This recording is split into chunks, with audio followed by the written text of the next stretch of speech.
Okay, so you have a website, but it's not performing. Visitors come and leave immediately. They don't seem to stick around for long, so what is it? What's causing this behavior? Okay, so let me show you 7 possible reasons why visitors are leaving your website. Okay, so the first reason is the most obvious of all, and it might be the most painful to admit as well, especially after spending money on a website. Okay, so the first reason is that the general appearance of your website looks bad. And I'm really sorry, there's really no other way to put it, but maybe the main reason why visitors leave is because your website does not look good. Maybe the design is bad, or it looks dated perhaps. We're in 2020 now, so if your website looks like it was built in 2010 or 2005, clearly people will not stick around for long. So what should you do instead? Well, you need to make sure that your website is built using current technology and trends. And most importantly, you should make sure that it looks like it belongs in the year 2020. Reason number 2 is because you have an unclear message on your website and especially your homepage. So is it clear what it is that you do? Would someone that has never visited your website be able to understand what it is that you do within, let's say, 10 seconds of landing on your website? If not, then unfortunately people don't have much patience anymore and they'll leave your website. If they don't understand quickly enough what your website is about and how you can help them, then they're not going to stay, I'm afraid. So what should you do instead? Well, you should say it flat, just the way it is. You should say it the same way you would tell a friend.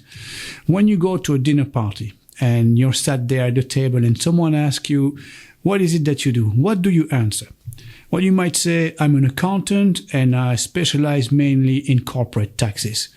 Well, there you go. You have it. That's exactly how you should put it on your homepage. Accounting services with a focus on corporate taxes. Okay, so the next one is because there's simply too much text on your website and not enough images. It's just too much. People don't mind doing a bit of reading, but in this day and age where videos are the most effective ways of communicating messages, asking your visitors to go through big chunky paragraphs full of text can be a daunting task. So when writing paragraphs, bear in mind that they should never be more than 50, maybe 100 words and spaced up and broken down into manageable chunks. And only put what's really necessary. Try to condense your content to its essential form. You should really only publish the main substance and leave out all the fluff and the unnecessary chit-chat. And on a related subject, you have reason number 4. You are using images. Well done. But they are clearly stock images and have been around for long enough, so much so that people have got used to see them everywhere. You know the type of images I'm talking about here. That group of 4 people with headsets who clearly don't work in your business. Or the famous business handshake. Or a group of contractors who never worked on a construction site. So instead, what should you do? It's very simple. Just grab your smartphone and take an actual picture, a real-life picture of your premises, your employees, your workshop, your van, your truck, or your office space. I'm telling you, it's 100 times better to have a badly framed real-life picture than an actual stock picture that means nothing. And the reason is because people like to connect. They like to see who they're dealing with.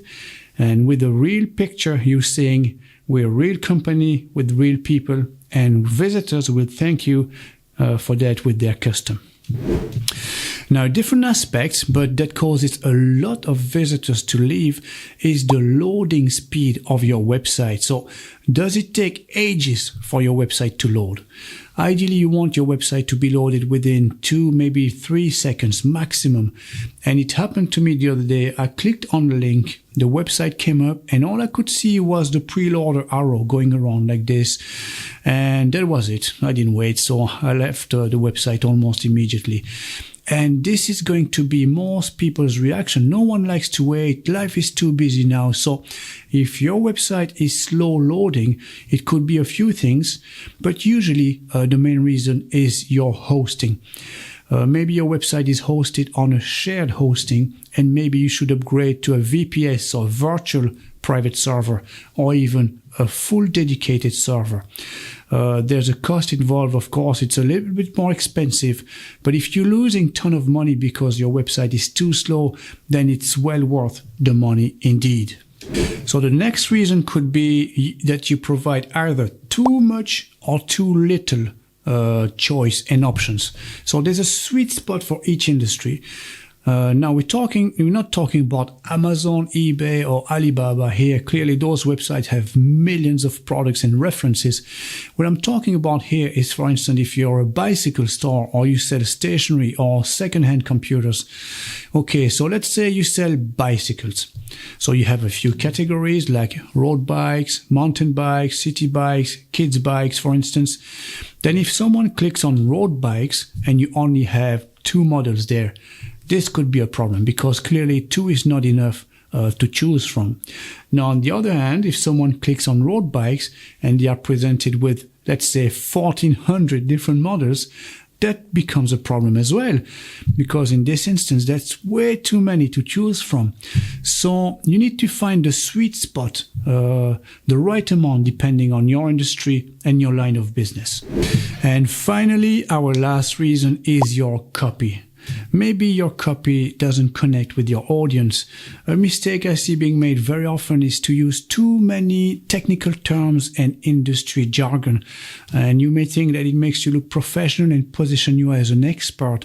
But if your message is too cryptic, too hard to understand, you are going to lose your audience. And they're not going to stick around or try to figure out what you're saying. So what you need to do is to convey the exact same message, but in a simple way. Again, imagine you're talking to a friend. How would you say the same thing to a friend? Clearly, you wouldn't use technical terms or industry jargon. So put it in its simplest form, and by doing so, this will allow you to connect with your audience.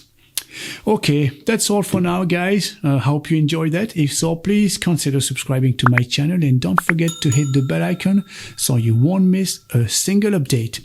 Thanks for watching, and I see you guys in the next video.